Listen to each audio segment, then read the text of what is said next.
Hello, everyone, and welcome to another episode of All Things AARP North Dakota. I am Marnie Peel. I'm the Communications Director for AARP North Dakota, and we're flipping the story a little bit today. I'm in front of the camera, and Josh is behind the camera, pulling all the levers that I usually pull, and it's going to keep us both humble. So we're pretty excited about this episode. You will see him, don't worry. He'll be here for you in a little bit. We've got some great information for you today, and I'm really excited to be hosting. As you may remember, we have 3 segments to All Things AARP North Dakota. Our first segment is AARP North Dakota in your community. Our second segment is AARP North Dakota Advocacy. And our third segment is AARP North Dakota Add-on, which is always something fun. And this episode, all of it is kind of on the same topic. We are going to be talking about our volunteers. And a great way to kick this off is with our segment AARP in your community, in which Josh interviews our brand new volunteer state president, Nancy Guy. You are in for a treat, and I'm going to ask my man behind the scenes there to cue up that video, and let's get to know Nancy Guy. Here, and AARP North Dakota State President Nancy Guy. Nancy, it's great to have you on board. Thanks, Josh. I'm really excited to start this new adventure. Yeah, we're excited as well. And I know a lot of folks probably know your family, given your father was the governor of this great state at one point in time, and probably your mom too, because I know she was well known and well liked. But for those who may not know your father or your family or you, tell us a little bit about you, your background, where you call home, and why your name might be familiar to some if they don't know. Okay, well, just prior to my retirement, I worked as an operations director for 3 nonprofits across the river in Mandan. Mm-hmm. And before that, I have a background in insurance sales and regulation and software development and small business ownership. And then I also served 2 4-year terms as a Bismarck City Commissioner.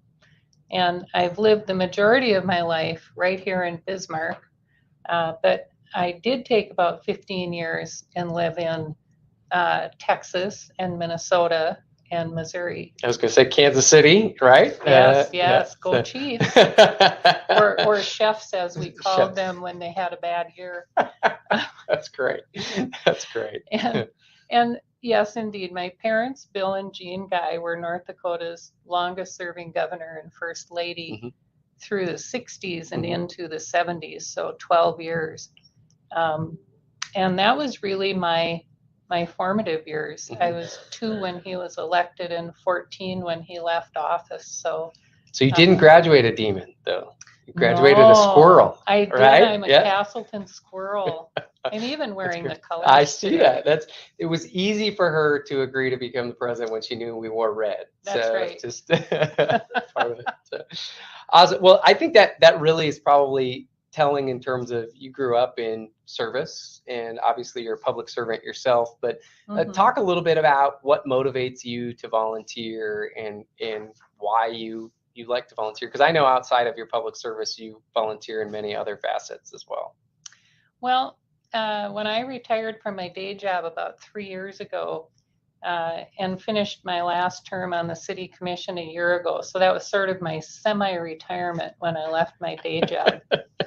and I actually kind of count being a city commissioner as volunteer work because 100%. As you know, yes. Also being a former mm-hmm. city commissioner. And I might just, for those of you who don't know, we served 4 years together. 4 years together. Yes, 4 years together on the city commission as well. So, yes. Yeah, it's very rewarding, but it's the worst paying job you will ever have in your entire life. I think it comes out to about $2 an hour or less.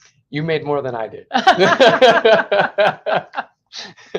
So after finishing up with the commission and getting caught up on home improvement projects and stuff, I just knew that I was going to need something more to do with my time. So I was actually looking around for volunteer opportunities when you called and asked me to have coffee with you. And so during that conversation and my subsequent research, I was really amazed at the depth and breadth of AARP's programs and all of the opportunities they have to offer people who are 50 and older. Mm-hmm. And people who are younger than that. Younger that as well. Yeah. So, folks got to know Kathy, our previous state president, a little bit. And certainly everybody has their own style as they do things. What should folks look for from AARP North Dakota with you as the volunteer state president? I think that I'm very interested in trying to get our programming out further into the rural areas of the state. I think that there are tons of folks out there that could really benefit from access to all of the really terrific online things. And then also having some of our in-person programming, like driver's ed and stuff like that, in their communities. And then also things like the Social Security and Medicare sustainability. That's something I think we're really going to hear a lot about in the coming years, probably running up to the presidential election and shortly after that. So those are two things that have been on my mind lately. It's a great segue, and just might add, we know, and I know you recorded a video, I think Social Security is top of mind for a lot of folks, older adults or otherwise. And one of the things AARP is keenly aware of is trying to push and continue to have the conversation to make folks aware of what is the status of Social Security, what does that look like, and if Congress doesn't take action, we're facing up to potentially a 20% benefit cut of folks who have paid into that system all their lives. And so continuing that conversation, AARP will continue to be there. And I know you and I had a lot of good discussions about that over the last month or so in your time here. So, all right, we're going to jump to rapid fire round, Nancy. Some a little fun to let people get to know you a little bit and whatnot. So easy one first. Favorite AARP resource you've discovered so far as state president? Oh, hands down, it's the website. It is amazing. Not only do you have access to that enormous nationwide website, but there's also a really nice segment of it for North Dakota. Yep, and that's aarp.org/ND for those of you wanting to find that. And if I was smart, I would get that up on the screen, but I'll try and do that here in a little bit as part of it. All right, second rapid fire. When you get free time, what do you like to do with it? Oh, knit. Knit. I know you're knitting. Okay. Read, work out. Okay. Hang out with my dog. Okay. And tell people about your dog, because I think your dog's fascinating. So yeah, my last dog was supposed to fit under an airline seat, right? So my last dog is a 110-pound Doberman that came to us sadly when a very dear friend of ours passed away, and his name is Batman. I am Batman. So he's good company. Oh, that's great. And then finally, any time spent in the company of horses is time well spent. So those are my ideals. I've learned more about horses in the last month than I probably have learned over my entire life by just hanging out with Nancy. Oh, you'll learn more. It's part of it. So, all right, next rapid fire: breakfast or lunch? Both. Both? Okay. Do you have if you have a preference, do you like breakfast foods more or lunch foods more? Lunch, because I eat pretty much the same thing for breakfast every day. So I understand. I don't have that much imagination in the morning. That's great. So, all right, last rapid fire one. Last book you read, and would you recommend it? Yes, I read Kindred by Octavia E. Spencer. Okay, and you enjoyed it? Yes, I did. Okay. It's sort of science fiction because it has to do with time travel. But it's time travel into the antebellum South as a Black woman, which is problematic, as you can imagine. Sure. So fascinating. So, yeah. Well, Nancy, we're super excited to have you on board as the AARP North Dakota Volunteer State President. I want to thank you for joining us today on all things AARP North Dakota. Anything you want to close with for our viewers? I'm so honored to have this position. I really am. And, I think between our really amazing AARP national resources and our really terrific staff here in North Dakota, that we're going to do some good things for people all over the state this year. Absolutely. And I just might add, it's not just our staff, our wonderful volunteers, some of whom are watching, Yes. absolutely add tremendous value to the work we do as part of it. So, Yes, indeed. yeah. So that's Nancy Guy. Look for her at some upcoming events as part of it. And we'll move to our next segment, AARP North Dakota Advocacy.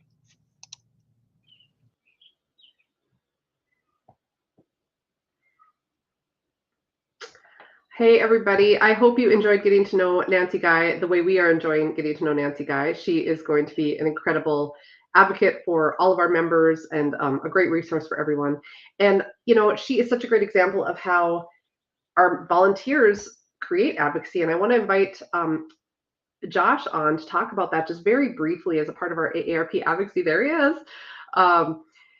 And just to say, you know, I've been on the job for 18 months. And I think the thing I didn't realize coming in was what a vital voice and how important those volunteers are for us to get the work done that needs to be done on behalf of all families in North Dakota, but in particular those 50 and older. And Josh, I know you always keep them front and center. So I just wanted you to just talk about that briefly and how important they are to us.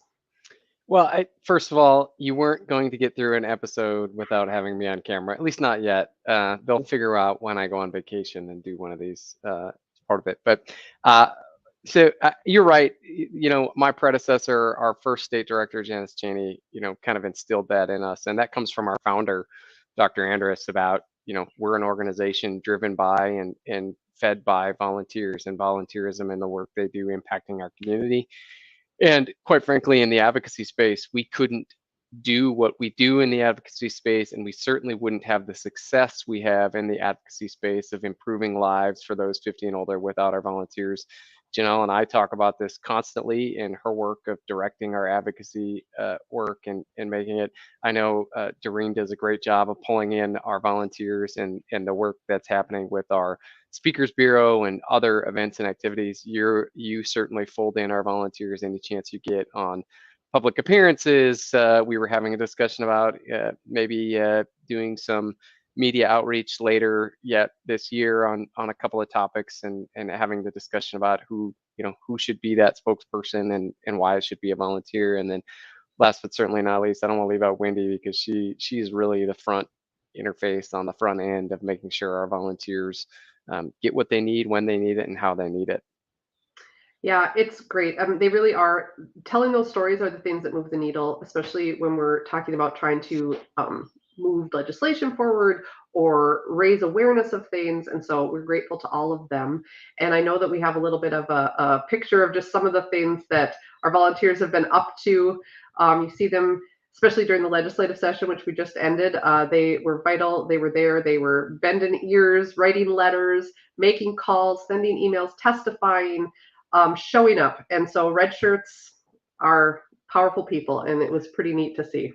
It really is. I think a couple of things that stand out on the 3 photo, and this is just a sample of some of the things we saw on our advocacy day earlier this year. And it's not just on our advocacy day, it's just this is the best visual depiction we have of the work that our volunteers are doing. But what you don't see is in the lower right-hand corner, I had done a brief introduction of the bill that we were testifying on, and this is one of our volunteers, Bob Entringer, testifying in support of our prescription drug legislation. We should have had the angle being different so that you could have seen kind of over Bob's shoulder, because we should have had one of when I'm testifying over my shoulder and then one over Bob's shoulder. Because when I'm testifying, the legislators who know me, expect to hear from me, understand that, and I have a great relationship, we're paying attention, but we're kind of like, okay. And the minute Bob spoke, as well as Kathy Schwan, our former state president, also testified at this hearing, that the way legislators paid closer attention, heard that story, understand this is the why of what we're asking for and what we're doing. It's a huge part of it. And then certainly the picture on the left-hand side of Senator Mathern listening to some individuals, one of whom probably very familiar to you, Marty. It's Marty's mom in the photo, talking about some of our fraud work, if I remember this discussion. As part of it. And then last but certainly not least, the Senate Majority Leader and 2 of his constituents from up in the Minot area there as well. So they absolutely put the face on this. And quite frankly, if Janelle were here with us today, and I've seen it firsthand, when our volunteers are doing the advocating, it just expands our reach and our ability to make public policy changes that benefit those over the age of 50 and all, quite frankly. Yep, our volunteers are compelling, and Josh, to compete with their compellingness, has to wear compelling pants, like red pants and really shiny shoes. And I'm not in any of these photos because of the red jacket I was wearing that day. So anyway, they matter, and that they matter is a great segue into the final segment of what we are going to be talking about today, our AARP ND add-on today. We are going to tell you just a little bit about the Andrus Award, which is our annual volunteer recognition award in AARP across all the states and every office that we have. We recognize an outstanding volunteer every year. They have to be nominated by someone in their community, a friend, a family member. It's wide open who can nominate them, but the idea is that we recognize, honor, and help to lift up the causes they care most about by recognizing an Andrus Award recipient. And so this person, it ranges. Last year we had this wonderful man from Garrison, Michael Madison, and that guy, he does everything from flip burgers to write grants. He was instrumental in starting the Dickens Christmas Village. I mean, I can't even believe the number of things that were on his resume. It was really wonderful to get to know him and talk about him. The year before that, we had our great volunteer at AARP North Dakota friend, Cindy Roholt, out of Fargo, who has lifted up the LGBT community there and is a great community connector, just doing remarkable work in that community. And so not only do we recognize them, but we make sure that each recipient receives in their name, we donate $1,000 to the organization of their choice in their name. And so it's being able to do even more than give their time. We try to help them by improving that and increasing that with a monetary donation as well. So if you know anyone who you think is deserving of recognition in North Dakota, a volunteer in your community, a friend, a neighbor, whoever that is, please take the time to go and nominate them. If you go to aarp.org/Andrus Award, you'll find out more information about the qualifications, what that means, what it takes. Please take the time. That closes July 15th, I believe. And we will be moving forward from there to recognize who will receive that honor, and we love it. It's one of our favorite times of year. It's great to lift up a volunteer because, like we said, they're what make the world go round here at AARP. So that is what the Andrus Award is about. And with that, we're kind of at the end. This is our volunteer episode. We'll probably do this again. We're never not going to recognize our volunteers, but we will be back on July 13th around 10:30 a.m. with another episode. Next time, we're going to talk about our challenge grant recipients, which is really exciting as well. This is another area where we get to go out in the world and lift up great projects in different communities that help make them more livable and places where everyone from the youngest to the oldest can thrive and live. And we've got some really neat projects that we are going to be able to fund this year. So we can't wait to highlight those and talk to you about them. But until then, this has been another episode of All Things AARP North Dakota.